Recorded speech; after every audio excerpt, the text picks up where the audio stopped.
হরে কৃষ্ণ।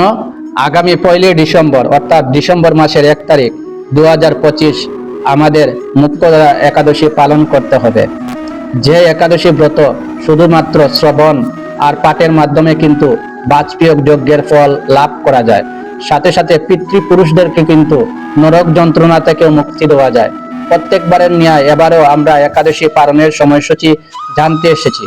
আমাদের এই মুক্তদা একাদশী ব্রতের পালন করতে হবে ডিসেম্বর মাসের 2 তারিখ অর্থাৎ মঙ্গলবার। তো বাংলাদেশে পালনের সময়সূচি হচ্ছে সকাল 6টা 25 থেকে 8টা 34-এর মধ্যে, এবং পশ্চিমবঙ্গে পালনের সময়সূচি হচ্ছে 6টা 1 থেকে 8টা 11-এর মধ্যে। অবশ্যই কিন্তু পালন করে নিতে হবে। তো প্রত্যেকে এই মুক্তদা একাদশী ব্রত অবশ্যই পালন করার চেষ্টা করবেন, কারণ শুধু এই মুক্তদা একাদশী শুধুমাত্র ওই দিন একাদশী ব্রত নয়, সাথে কিন্তু এই দিন গীতার আবির্ভাব তিথি, অর্থাৎ যে গীতা আমরা পাঠ করি, যেখানে অর্জুনকে ভগবান শ্রীকৃষ্ণ জ্ঞান দিয়েছিলেন, সেই দিন কিন্তু এই মুক্তদা একাদশী ব্রতর দিন ছিল।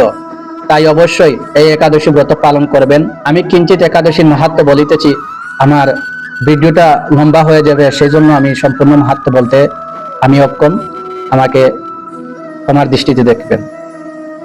তো যুধিষ্ঠির যখন ভগবান শ্রীকৃষ্ণ বলছিলেন, ভগবান আমাকে এই মুক্তদা একাদশীর মাহাত্ম্য কৃপা করে বলুন, তখন ভগবান শ্রীকৃষ্ণ বললেন, হে মহারাজ, শ্রবণ করুন।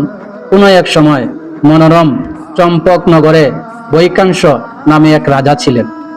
ওই রাজ্যে অনেক ব্রাহ্মণ ছিলেন, যে ব্রাহ্মণ ছিল যোগী ভক্ত। তো সেই ব্রাহ্মণগণকে বলছিলেন বৈকাংশ রাজা, যে ব্রাহ্মণগণ, আমার পিতা এই নরক যন্ত্রণা খুব কষ্ট করতেছেন, আমি স্বপ্ন দেখেছি।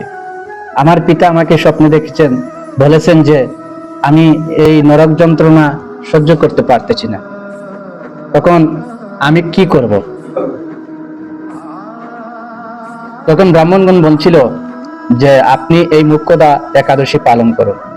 যদি এই মুক্তদা একাদশী আপনি পালন করুন, তাহলে এই মুক্তদা একাদশীর ফলে আপনার পিতা মুক্তি লাভ করবেন। তাই আমার মেসেজটুকু হইল এটুকু, যে আমাদের অনেক পূর্বপুরুষ নরকে না স্বর্গে না বৈকুণ্ঠে আমরা কিন্তু বলতে পারি না। আমরা যদি এই একাদশীটা রেখে যদি গোবিন্দের কাছে প্রার্থনা করি, তাহলে অবশ্যই আমাদের পূর্বপুরুষ মুক্তি লাভ করবে। তাই এখানে আমি মাত্রটা শেষ করলাম। আমার যদি ভুল ত্রুটি হয় আপনারা তোমার দৃষ্টিতে দেখবেন। নমস্কার।